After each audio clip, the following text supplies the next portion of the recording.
Hi friends. तो आज हम लोग बताने वाले हैं कि हम लोग का सेविंग जो है, सेविंग का एक फ्लो हम लोग कैसे बरकरार रखें और सेविंग इतना हम लोग कर सके ताकि हम लोग का फ्यूचर का जो प्लानिंग है वो हम लोग पूरा कर सके। यानी कि हम लोग अगर प्राइवेट कंपनीज़ में जॉब करते हैं तो हम लोग अर्ली रिटायरमेंट कर सके।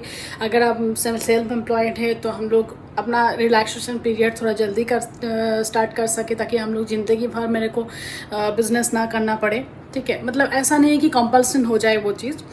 तो इन सब चीज़ों के बारे में हम यहाँ पे डिस्कस करने वाले हैं। तो फर्स्ट हम लोग कवर करेंगे कि देयर आर 5 फंडामेंटल थिंग्स जो होता है जिसके चलते हम लोग अगर वो मेंटेन करेंगे तो हम लोग का सेविंग का जो फ्लो है वो बरकरार रहेगा। फर्स्ट थिंग, अगर हम लोग सैलराइड है, ठीक है, बेसिकली अभी इंडिया का मैक्सिमम मतलब अगर हम प्रोपोर्शन देखें तो ज़्यादातर लोग प्राइवेट कंपनीज़ में जॉब करते हैं। यानी कि रिटायरमेंट का कोई मतलब रिटायरमेंट के बाद जो लमसम अमाउंट मिलता है उसका कोई चांसेस नहीं रहता है। ठीक है, अभी गवर्नमेंट में भी ये बंद होने वाला है। तो ये सब चीज़ों के बारे में हम लोग का रिटायरमेंट प्लानिंग जो होता है, पेंशन प्लानिंग जो होता है, ये सब चीज़ों के बारे में हम यहाँ पे कवर करेंगे।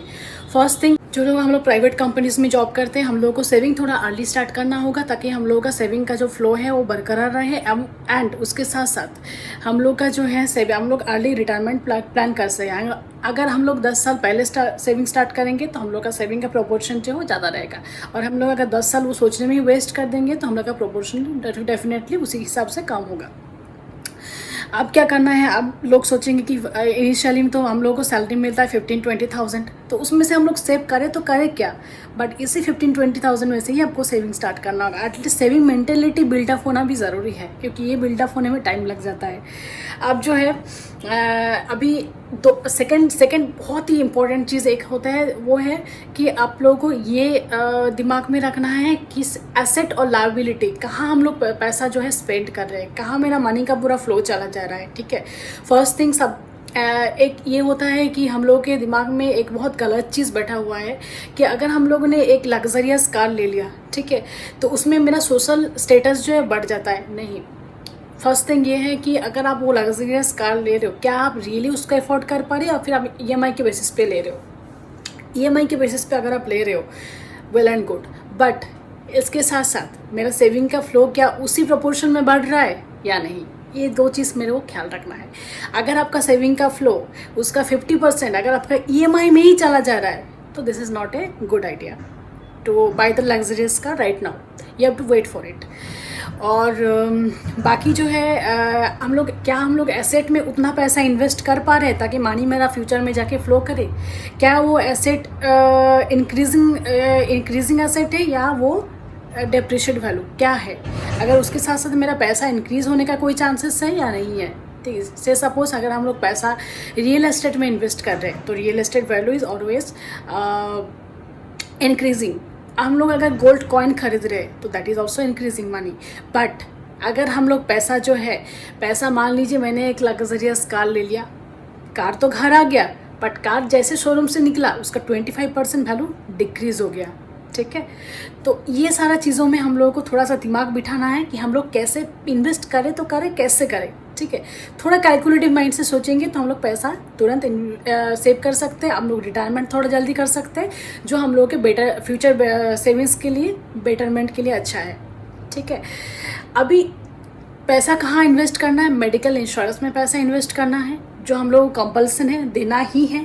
मेडिकल इंश्योरेंस में अगर हम लोग पैसा इन्वेस्ट करेंगे तो वो पैसा जो है हम लोग का एक एश्योरेंस मिलता है कि हम लोग एटलीस्ट मेडिकल कुछ अगर इश्यूज आ गया, अगर कोई सीनियर सिटीजन पेरेंट्स है, ठीक है, अगर मेरे फैमिली में जो भी मेरा डिपेंडेंट्स है अगर वो लोग मेडिकल कवरेज में आते हैं तो हम लोग के पास एक सेविंग का जरिया इसके साथ साथ आ जाता है कि कैसे कि अगर कोई मेडिकल इमरजेंसी हुआ तो medical insurance will cover that amount.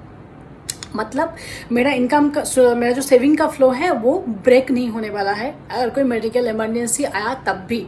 ठीक है, इसके साथ साथ क्या होगा, अंडर 80D में आपका पैसा जो है थोड़ा बहुत सेविंग आप टैक्स रिबेट आपको मिल सकता है। ठीक है, अगर सीनियर सिटीजन पेरेंट्स आपका ऐड है तो थोड़ा ज़्यादा मिलता है, और अगर आप अपना जो है स्पाउस एंड बच्चे को लेके अगर आपने मेडिकल कवरेज लिया है तो वो भी कवर होता है। ठीक है, अमाउंट का थोड़ा बहुत इधर उधर होता है बट उसमें आपका टैक्स रिबेट मिल जाएगा। ये हो गया थर्ड थिंग।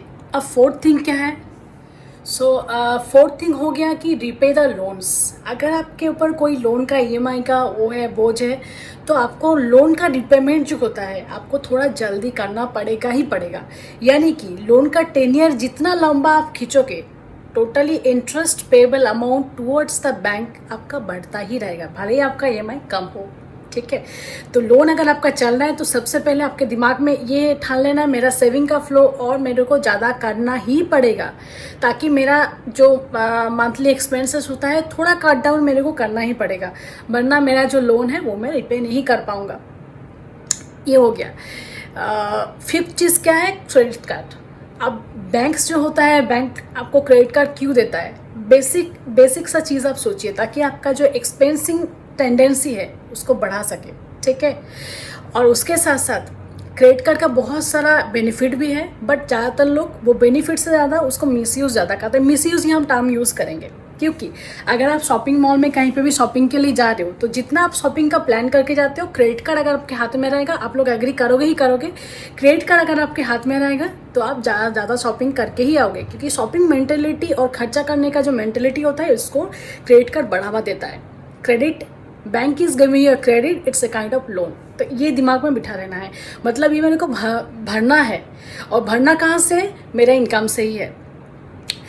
लास्ट थिंग जो हम बताने वाले हैं, give salary to yourself. अगर आपको सैलरी मिल रहा है, ठीक है, इफ़ यू आर अर्निंग और you are a self employed, जहाँ से भी आपका इनकम हो रहा है, give salary to yourself.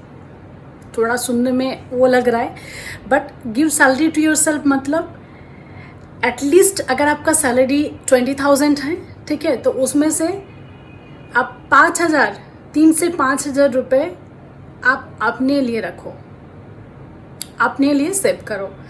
अगर आप सेल्फ एम्प्लॉयड है, अगर आपका फ्लो ज़्यादा है, उसमें से जितना आपका नेट सेविंग होता है उसमें से एटलीस्ट 20% प्रोपोर्शन आपको अपने लिए रखना है।